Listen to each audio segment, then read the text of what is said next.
തായ്വാനിൽ ശക്തി പ്രാപിച്ച് ക്രാത്തൻ ചുഴലിക്കാറ്റ്. ചുഴലിക്കാറ്റ് കനത്ത മഴയും ശക്തമായ കാറ്റും മൂലം ജനസാന്ദ്രതയുള്ള പടിഞ്ഞാറൻ തീരം കടക്കുമെന്ന് പ്രതീക്ഷിക്കുന്നതായി കാലാവസ്ഥാ കേന്ദ്രം മുന്നറിയിപ്പ് നൽകി. ഇതേ തുടർന്ന് എല്ലാ ആഭ്യന്തര വിമാനങ്ങളും റദ്ദാക്കി. കൂടാതെ നൂറുകണക്കിന് അന്താരാഷ്ട്ര വിമാനങ്ങളും റദ്ദാക്കി. വ്യവസായ വിപണികളും അടച്ചു. 10,000 പേരെ സുരക്ഷിത കേന്ദ്രങ്ങളിലേക്ക് മാറ്റി. മരങ്ങൾ കടപുഴകി വീണു. പലയിടങ്ങളിലും മണ്ണിടിച്ചിലുമുണ്ടായി. റോഡ് ഗതാഗതം തടസ്സപ്പെട്ടു. നിരവധി വിമാന സർവീസുകൾ റദ്ദാക്കി. സ്കൂളുകൾക്കും ഓഫീസുകൾക്കും അവധി പ്രഖ്യാപിച്ചു.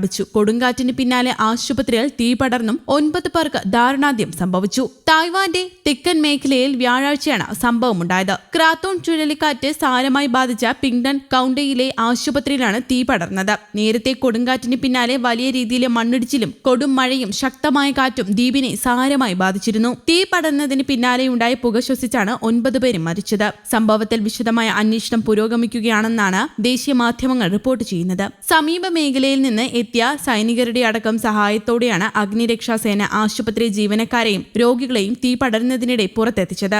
അവശ്യ നിലയിലായ 176ഓളം രോഗികളെയാണ് പുറത്തെത്തിച്ചത്. ആംബുലൻസിൽ മറ്റ് ആശുപത്രികളിലേക്ക് മാറ്റുകയും ചെയ്തു. കൊടും മഴയിൽ ടാർപോളിൻ കൊണ്ട് മറപിടിച്ചായിരുന്നു രോഗികളെ ആശുപത്രിയിൽ നിന്ന് മാറ്റിയത്. മണിക്കൂറിൽ 126 കിലോമീറ്റർ വേഗതയിൽ വീശിയടിച്ച ക്രാത്തോൺ തുറമുഖ നഗരമായ കവോസിയുങ്ങിൽ മണ്ണിടിച്ചിലിന് കാരണമാക്കിയിരുന്നു. കഴിഞ്ഞ 5 ദിവസമായി വളരെ കുറഞ്ഞ വേഗതയിൽ കിഴക്കൻ മേഖലയിലേക്ക് നീങ്ങുന്ന കൊടുങ്കാറ്റ് ആയിരങ്ങളെയാണ് മലയോര മേഖലയിൽ നിന്ന് മാറി പാർപ്പിക്കുന്നതിന് സംബന്ധിച്ച് നിർബന്ധിച്ചിട്ടുള്ളത്. കൊടുങ്കാറ്റിന് പിന്നാലെ ഉയർന്ന തിരമാലകളും മഴയും മേഖലയിലെ ഗതാഗതം, വൈദ്യുതി ബന്ധം എന്നിവയെ താറുമാറാക്കിയിരിക്കുകയാണ്. ഇതാദ്യമായാണ് തായ്വാനിൽ ഇത്രയും ശക്തമായി ജനസാന്ദ്രതയുള്ള മേഖലയിൽ ചുഴലിക്കാറ്റടിക്കുന്നത്. 27 ലക്ഷത്തോളം ജനങ്ങളുള്ള കയോസിയുങ്ങിൽ മണിക്കൂറിൽ 160 കിലോമീറ്റർ വേഗത്തിലാണ് കാറ്റ് വീശിയത്. കനത്ത മഴ മൂലം ജനജീവിതം ദുരിതത്തിലാണ്. പർവ്വതനിരകളും ജനസാന്ദ്രത കുറഞ്ഞതുമായ കിഴക്കൻ തീരത്ത് പെയ്ത മഴയിൽ 2 മരണങ്ങൾ റിപ്പോർട്ട് ചെയ്തിരുന്നു. മരം മുറിക്കുന്നതിനിടെ വീണും പാറയിൽ വാഹനമിടിച്ചുമാണ് മരണങ്ങൾ റിപ്പോർട്ട് ചെയ്തത്. മണിക്കൂറിൽ 70 മൈലിന് മുകളിൽ വേഗതയിൽ ഭ്രമണം ചെയ്യുന്ന കാറ്റിനൊപ്പം വരുന്ന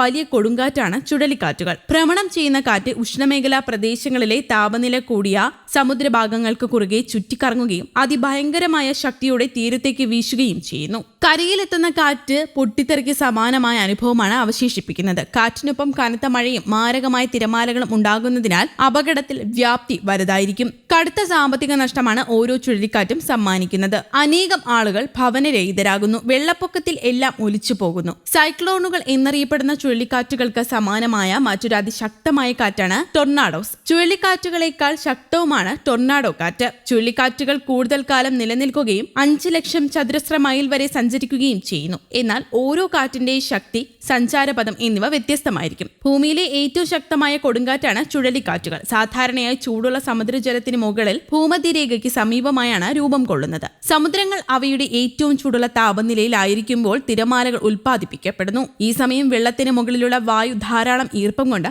കനത്തതായിത്തീരുന്നു. ഉഷ്ണമേഖലാ പ്രദേശങ്ങളിൽ സാധാരണയായി ചുഴലിക്കാറ്റുകൾ വേഗത്തിൽ രൂപപ്പെടുന്നു. പാരിസ്ഥിതിക സാഹചര്യങ്ങളെ ആശ്രയിച്ച് കാറ്റ് രൂപപ്പെടുന്ന വേഗത, ദൈർഘ്യം, ഗതി എന്നിവ വ്യത്യസ്തമായിരിക്കും. News desk, Kerala Kaumudi.